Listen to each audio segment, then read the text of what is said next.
নমস্কার, আমি ষষ্ঠী চট্টোপাধ্যায়। শুরু করছি দাদা দিদির রাজনীতি। বঙ্গে পালা বদলের হাওয়া বইছে, কিন্তু পালা বদলের হাওয়ায় নন্দীগ্রামে আসছে প্রলয়।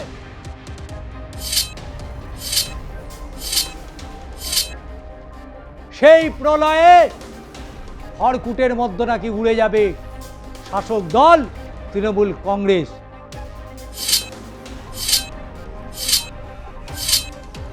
কিন্তু পালের হাওয়া বইছে যে বিজেপির পক্ষে, এমনটাই বলছেন বঙ্গ বিজেপির নেতা থেকে মন্ত্রী সকলেই।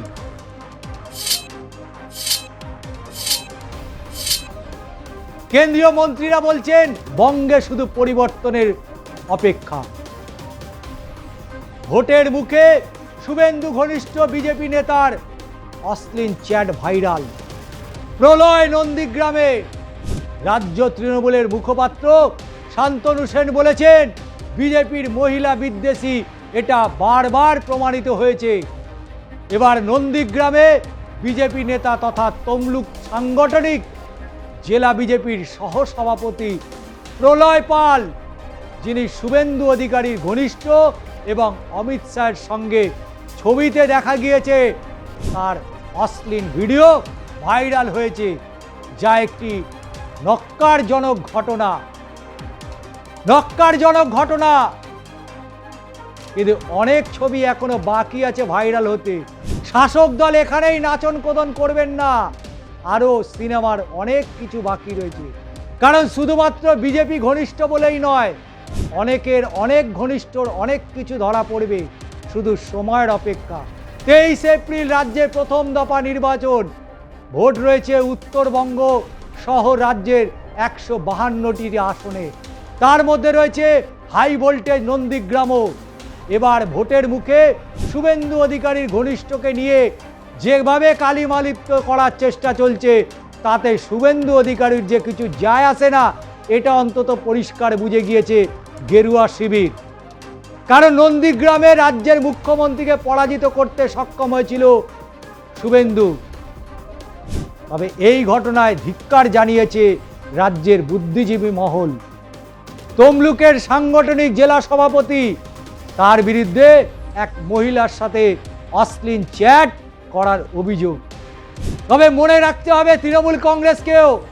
ঋতব্রত বন্দ্যোপাধ্যায়, তার একটা ভিডিও ভাইরাল হয়েছিল, তার একটা ছবি ভাইরাল হয়েছিল।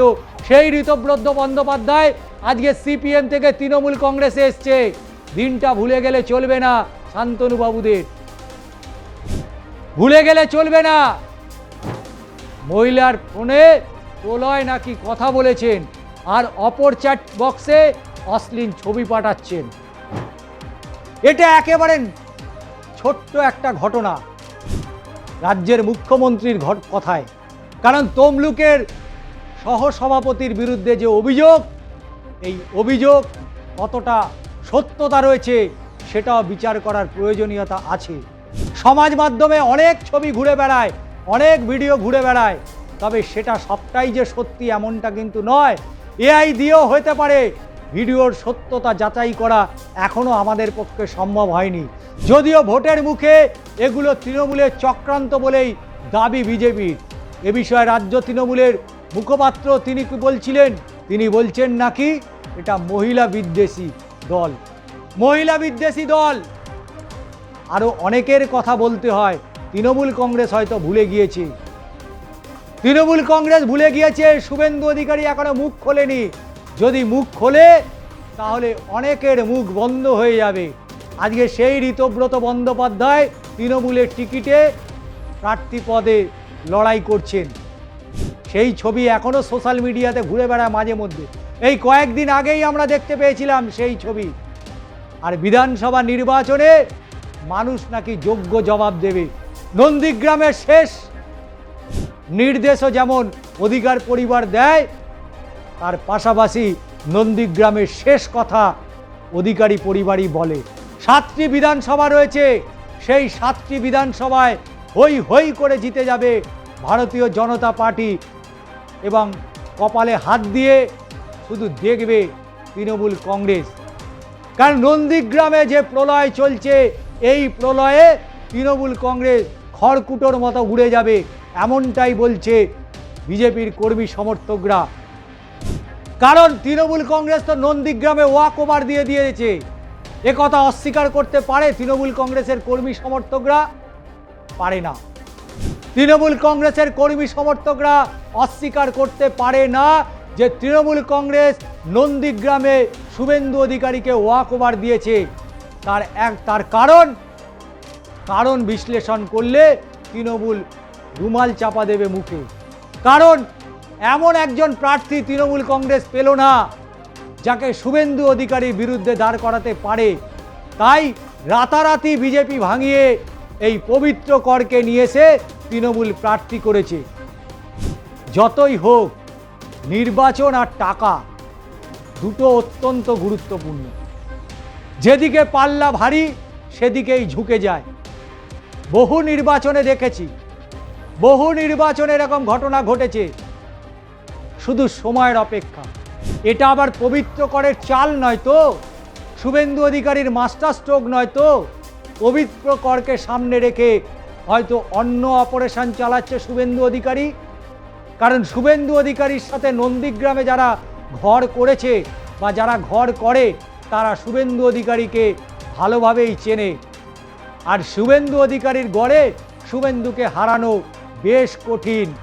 তৃণমূল কংগ্রেস কোনো প্রার্থী পেল না শুভেন্দু অধিকারীর বিরুদ্ধে দেওয়ার। মমতা বন্দ্যোপাধ্যায় রাজ্যের মুখ্যমন্ত্রী, তিনি শুভেন্দু অধিকারীর বিরুদ্ধে দাঁড়িয়েছিলেন। কিন্তু কি হলো? 1956 1956 1956 ভোটে পরাজিত হয়েছে রাজ্যের মুখ্যমন্ত্রীকে। আর সেই জায়গায় দাঁড়িয়ে পবিত্র কর, ও তো শুভেন্দু অধিকারী ফু দিলেই চলে যাবে। শিশির অধিকারী আছে, দিব্যেন্দু অধিকারী রয়েছে, শুভেন্দু অধিকারী একাই 100 নন্দীগ্রামে। তাই প্রলয় এসে কোনো লাভ হবে না। বরং যে প্রলয় নন্দীগ্রামে আসছে তাতে তৃণমূল খড়কুটোর মতো উড়ে না যায়। সেই প্রলয় সিনেমা আর এই প্রলয় বাস্তব। তাই দুটো আকাশ পাতাল তফাৎ। শুভেন্দু অধিকারীর বিরুদ্ধে প্রলয় আসবে না, বরং শুভেন্দুর যে প্রলয়, সেই প্রলয় ইতিমধ্যে ঘূর্ণিঝড়ের মতো হাওয়া গরম হচ্ছে। আর এই যে হাওয়া গরম হচ্ছে ঘূর্ণিঝড়ের মতো, সবকে নিয়ে একেবারে গিলে ফেলবে। তার নাম শুভেন্দু অধিকারী। তবেই তো অমিত শাহ এতটা নির্ভর করে, এতটা বিশ্বাস করে শুভেন্দু অধিকারীকে। তার জেলা জুড়ে যে দাপটের সাথে প্রচার, পশ্চিমবঙ্গের রাজনীতিতে এই রকম একজন ব্যক্তিত্ব রয়েছে যার বিরুদ্ধে ফৌজদারি মামলার পাহাড় হয়ে গিয়েছে। তিনি রাজ্যের বিরোধী দলনেতা, একজন ক্যাবিনেট মন্ত্রীর সমান তার পদ। সেই যে এক বিরোধী দলনেতার বিরুদ্ধে একের পর এক মামলা, কোথাও ফ্রি মুভমেন্ট তিনি করতে পারেন না।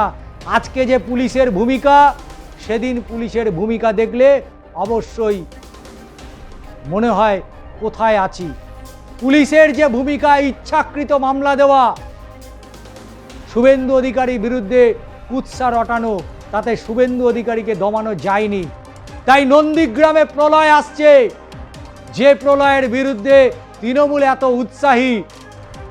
এ প্রলয় সে প্রলয় নয়, এ প্রলয় আসছে আমফানের চেয়েও আরও শক্তিশালী। যে প্রলয়ে নন্দীগ্রামে বিরোধীরা খড়কুটোর মতো উড়ে চলে যাবে। আর রইল পবিত্র কর, তার কি হবে সে নিজেও জানে না। কারণ পবিত্র কর বিজেপির অত্যন্ত ঘনিষ্ঠ বলে নয়, নন্দীগ্রামের শুভেন্দু অধিকারীর পারিবারিক সম্পর্ক। সেই পবিত্র কর নাকি শুভেন্দুকে বাজিমাত করবে এই প্রলয়কে দিয়ে। অত সহজ নয়, লড়াই বেশ কঠিন।